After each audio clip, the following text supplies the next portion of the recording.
ভিডিওর আন্ডারে যাদের এডুকেশন জেনারেল রয়েছে থার্ড সেমিস্টারে, তাদের জন্য আজকে আমি খুবই একটা শর্ট সাজেশন এনেছি, কারণ তোমাদের তো আর বেশি দিন পরীক্ষার বাকি নেই, এখন অত হাতে পড়ার টাইমও নেই। সেই জন্য আমি মাত্র 10 নম্বরের 4টে প্রশ্ন দেব এবং 5 নম্বরের মাত্র 6টা প্রশ্ন দেব।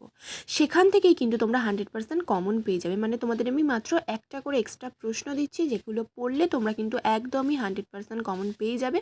তো চলো বেশি দেরি না করে ভিডিওটা শুরু করা যাক। দেখো 10 মার্কসের ফার্স্টেই যে প্রশ্নটা আমি রেখেছি সেটা হলো শিক্ষাশ্রয়ী সমাজতত্ত্ব বা শিক্ষার সমাজতত্ত্বর প্রকৃতি, পরিধি ও তাৎপর্য আলোচনা করো।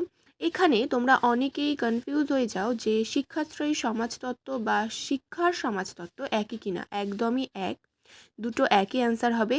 এর কিন্তু প্রকৃতি, পরিধি ও তাৎপর্য তিনটেই কিন্তু তোমাদের জন্য ভীষণ ইম্পর্টেন্ট, যে কোনো দুটো চলে আসতে পারে, সেই জন্য তোমরা তিনটেই পড়ে রেখো এখান থেকে। এবার দেখো 2 নম্বরের যে প্রশ্নটা আছে সেটা হলো সামাজিক পরিবর্তন কাকে বলে, শিক্ষাকে কেন সামাজিক পরিবর্তনের হাতিয়ার বলা হয়, অর সামাজিক পরিবর্তন ও শিক্ষার মধ্যে সম্পর্ক। এইভাবে কিন্তু এই প্রশ্নটা ঘুরিয়েও আসতে পারে, যাই হোক একই অ্যান্সার হবে।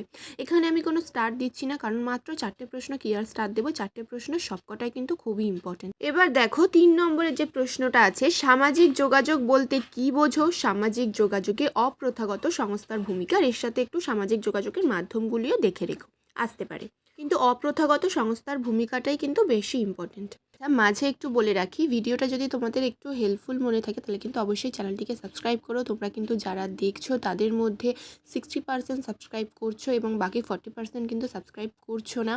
তোমরা বুঝতেই পারো তোমাদের একটা সাবস্ক্রিপশন আমাদের কিন্তু খুবই মোটিভেট করে ভিডিও বানানোর জন্য। আমরা বুঝতে পারি তোমাদের হেল্প হচ্ছে কি না হচ্ছে। এই ভিডিওটা যদি একটুও কোথাও গিয়ে হেল্পফুল মনে হয়ে থাকে তাহলে অবশ্যই কিন্তু ভিডিওটা একটা লাইক করো, কমেন্ট করো। তোমাদের একটা কমেন্ট আমাদের জন্য খুবই ইম্পর্টেন্ট। আর অবশ্যই কিন্তু চ্যানেলটিকে সাবস্ক্রাইব করো।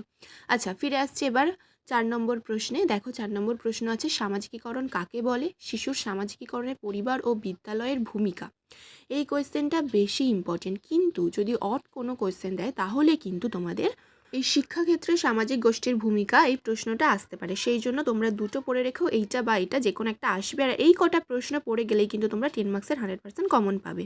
এবার চলে আসছি 5 মার্কসের প্রশ্নে, যেখানে তোমাদের মাত্র 6টা প্রশ্ন রয়েছে। দেখো ফার্স্টেই 5 মার্কসের রয়েছে সমাজতত্ত্ব ও শিক্ষার মধ্যে সম্পর্ক। এই প্রশ্নটা তোমরা না একটু বড় করে দেখেছো। কেন বলছি, কারণ মাঝে মধ্যে এই সমাজতত্ত্ব শিক্ষার মধ্যে সম্পর্কটা 10 মার্কসে দিয়ে দিতে পারে, এবং ওই শিক্ষাশ্রয়ী সমাজতত্ত্বের প্রকৃতি বা পরিধি বা তাৎপর্য যে কোনো একটা 5 মার্কসের দিয়ে দিতে পারে। কারণ সবসময় তো প্রশ্ন এক হয় না, একটু ঘুরিয়ে ফিরিয়ে আসতেই পারে।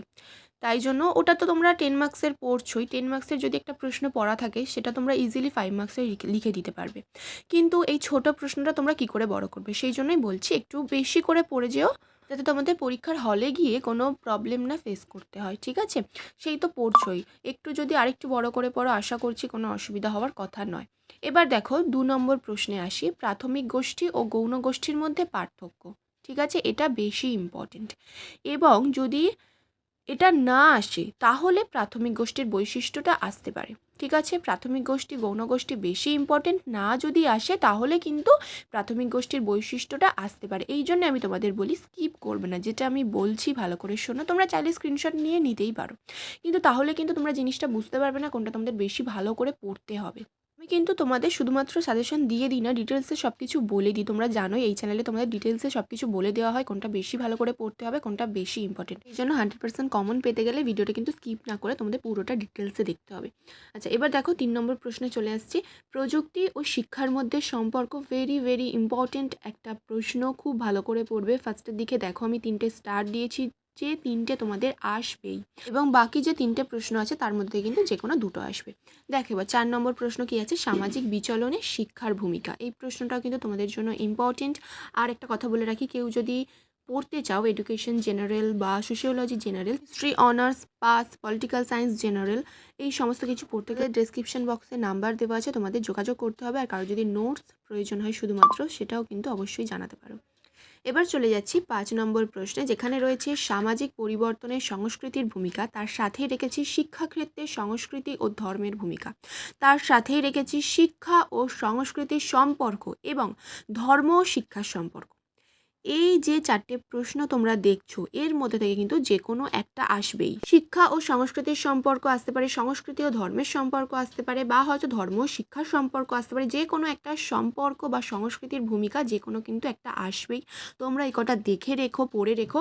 এখান থেকে কিন্তু তোমরা একটা অবশ্যই কমন পাবে, এবং যে 10 মার্কসের প্রশ্নগুলো আমি বলেছি তার মধ্যে কিন্তু ছোট করেও একটা পেতে পারো। এবার দেখো 6 নম্বর এবং লাস্ট প্রশ্ন, সামাজিক পরিবর্তনে প্রভাব বিস্তারকারী উপাদান, এর সাথে রেখেছি সামাজিক স্তরবিন্যাস কি। এই দুটোর মধ্যে থেকে কিন্তু যে কোনো একটা আসবেই। এই ছিল তোমাদের 10 নম্বর আর 5 নম্বরের প্রশ্ন। আর তোমরা যদি বলো যে 2 নম্বরের প্রশ্ন, সেক্ষেত্রে আমি ভেবেছি 2 নম্বরের প্রশ্নের জন্য আমি সেপারেট একটা ভিডিও বানাবো, যেখানে তোমরা সমস্ত সালের প্রশ্ন 2 নম্বরের এবং কোনগুলো বেশি ইম্পর্টেন্ট পড়তে হবে 2 নম্বরের প্রশ্নের কমন আমি দেবো। তো এই ভিডিওটা যদি ভালো লাগে অবশ্যই কিন্তু ভিডিওটি একটু লাইক করো, কমেন্ট করো, শেয়ার করো, চ্যানেলটি কিন্তু অবশ্যই সাবস্ক্রাইব করো। আর এই চ্যানেলে হিস্ট্রি ছাড়াও যে এই ধরনের ভিডিও অন্যান্য সাবজেক্টের পাচ্ছ, তাতে তোমাদের হেল্প হচ্ছে কিনা, কেমন লাগছে সেটা কিন্তু অবশ্যই কমেন্টের মাধ্যমে জানিও। সাবস্ক্রাইব করতে কিন্তু ভুল। পরীক্ষার জন্য সবাইকে জানাচ্ছি অল দ্য বেস্ট।